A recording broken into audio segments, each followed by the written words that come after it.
Hi, this is Brad Scornavacco, head of school at Scornavacco Martial Arts Academy. And today I want to talk about the Little Dragons program and the Karate Kids program, specifically how they differ and how Little Dragons graduate and become Karate Kids. There are four main distinctions between the Little Dragons program and the Karate Kids program. Number one is class duration. Number two is curriculum speed. Number three is partner work. And number four is point sparring. Distinction number one, class duration. The most obvious difference between the Little Dragons program and the Phase 1 Karate Kids program is that the Little Dragons class is shorter. It's 30 minutes versus the 45 minutes for the Phase 1 Karate Kids students. We found over the years that Little Dragons students perform and learn the best in this 30-minute format because it doesn't overtax them or ask too much of them too soon or burn them out. And as they grow in the martial arts skills and their own life skills as well as their age and size, the Little Dragon students move closer to the Karate Kid classes and they can handle longer training times. Distinction number two, curriculum speed. Although the Little Dragons and the Phase 1 Karate Kids curriculum is the same, the Phase 1 Karate Kids students learn at twice the rate that the Little Dragon students learn. So for each teaching cycle, a Little Dragon learns one self-defense technique and a Karate Kid learns two. And as a result, the Little Dragon students earn two intermediary belts, the Advanced White Belt and the Advanced Yellow Belt, which the Phase 1 Karate Kids actually get to skip over, and they start their advanced ranks at Advanced Orange Belt. By the time the Little Dragon students earn their orange belt, they're the equivalent of a Phase 1 Karate Kid orange belt. So at that point, their curriculum is caught up. And about this time is when we begin teaching the Little Dragon students and testing them to see if they're ready to graduate to the Karate Kids. And 9 out of 10 Little Dragons move up very easily to the Phase 1 Karate Kid classes before they reach their purple belts. We've only had a few ever who have gotten to purple belt and continued on in the Little Dragons before going up to the Karate Kids. Distinction number three is partner work. Safety is our primary concern on the training floor, and we are extra careful with the Little Dragon students when it comes to physical contact with other students. The Phase 1 Karate Kid students routinely exercise and execute their self-defense techniques on each other, so they're actually using each other's bodies in class. And Little Dragon students, on the other hand, only perform their self-defense and strikes on the instructors, the assistant instructors. You see the junior leadership members out there in class with them, on pads and with their parents, not on their parents.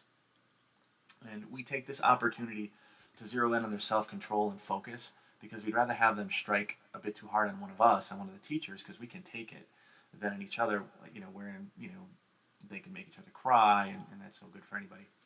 And the Little Dragon students learn control and safety this way, so they actually are making the mistakes with us, and as they learn that self-control and how hard to hit or when not to hit, they learn that in that class, and then when they're ready to work with the other students, they can graduate to the Karate Kids class, and then they continue on with the training with each other.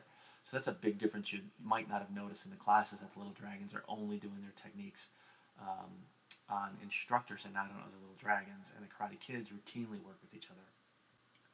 Distinction four between the Little Dragons and the Karate Kids is the whole element of point sparring. And point sparring is one of the most exciting parts of the Phase 1 Karate Kids program. And what it is they gear up in all their padded armor from head to toe, and they play freestyle karate tag with all their blocking punches, kicks, and maneuvers. And so they're working their timing and their distancing and their invasion and their blocking and their counterattacking, but they do it safely. And the pads are there in case they make contact. It's not there so they can hit each other harder.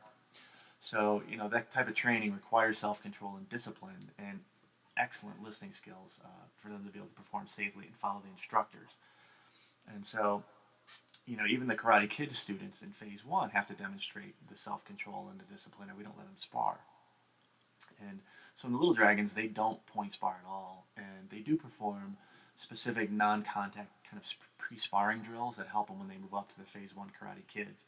So you might see them ducking and weaving as we hit them with pads, or moving around and doing exercise drills or their tiger tail type exercises, where they're doing all these skills that are getting them ready to be moving around in a free-form point sparring type of atmosphere.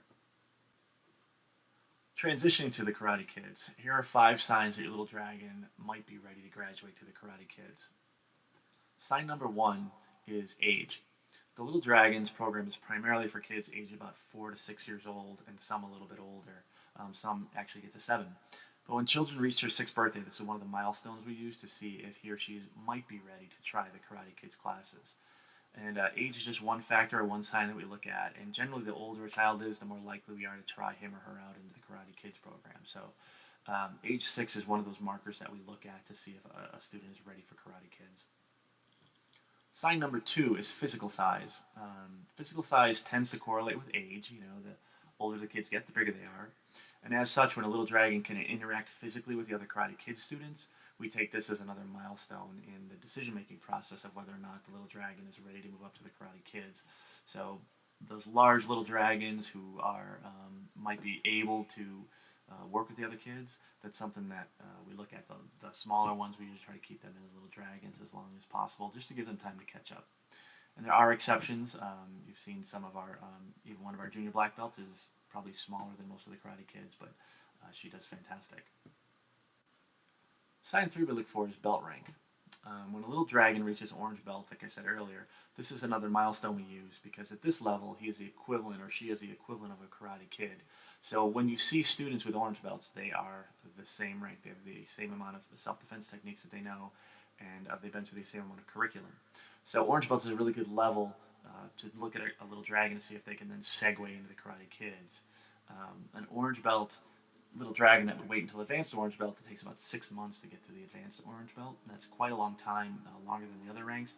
But if the orange belt little dragon goes to the Karate Kids, then they'll continue on those 3-month curriculum advances because, again, the Karate Kids moves twice as fast as little dragons. So right around orange belt is one of the signs that we look at.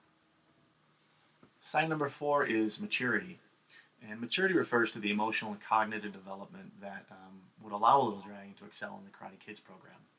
So when a little dragon is able to maintain focus for about 45 minutes, is able to follow directions and able to interact productively with the other kids and without breaking down, those are all signs that he or she is ready for the Karate Kids program. So when we see that level of taking class seriously, being able to follow the instructors, following instructions, and those type of things, when we can see that they can function well with the older class, then that's another sign that we look at to let them try the Karate Kids.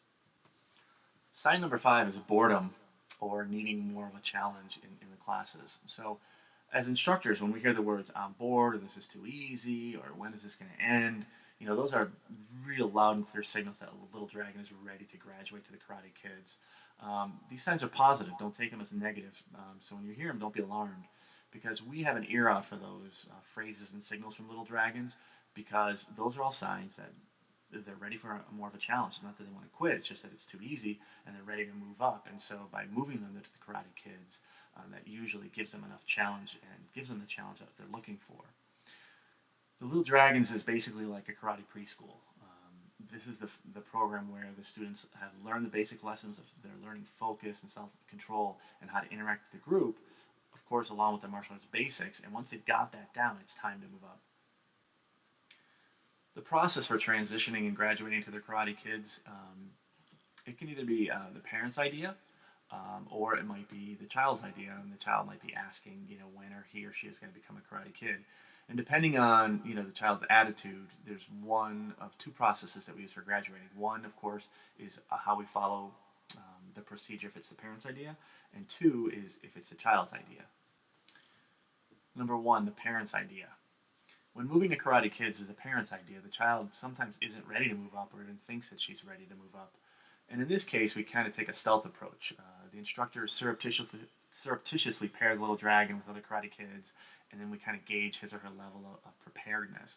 So we just take the little dragons and kind of move them with some of the other Karate Kids, and they usually don't even know that that's what they're doing. If he or she works well and follows along with them, it's a good sign that the child is ready to move up to Karate Kids. And this way it makes the transition from the little dragons to the Phase 1 Karate Kids smoother because the child really doesn't even notice that she's been working with the Karate Kids. And even if so, they usually don't register it. And if the child's not ready to move up, then we just go back to the little dragons and there's no sense of failing or being demoted in the program. On the other hand, when it's a child's idea, sometimes this comes from seeing the Karate Kids and just wanting to be in their class. And that's usually getting enough seeing the older kids to get a little dragon to start asking, when am I going to be a Karate Kid? When am I going to graduate? And in this case, we usually take a direct approach. We honor the child's wishes and explain the behavior and the attention, the effort that we're going to expect out of them as a Karate Kid. So we set that expectation bar higher. And we tell the little dragon here she'll train with the Karate Kids on a trial basis. And if he or she shows the instructors that he or she's ready, then we make the final decision. We put him or her in a Karate Kid uniform and just make the transition from there. Now, upon graduating to Karate Kids, there are a couple to-dos. One is you want to get your child fitted for sparring gear, so just ask one of the staff members, one of the instructors, and we can do that. Usually what we need to know is foot size, head size, and what color they like. And the other thing you want to do is set up an appointment with Miss Michelle. You can call her at 303-485-5425, and you want to complete your Karate Kid enrollment paperwork, because there's a difference in the Karate Kid enrollment tuition and paperwork that we'll need to do. So get a hold of her, and those are all the things that we'll need to do to get your child ready to the Karate Kids program. And we also will give more of the curriculum with the Karate Kids and sit down and explain it to you as well. So see you there. So I hope this explains the entire process and our thought process, as well as just the systems we have in place, so that a little dragon smoothly moves up and graduates to Karate Kids.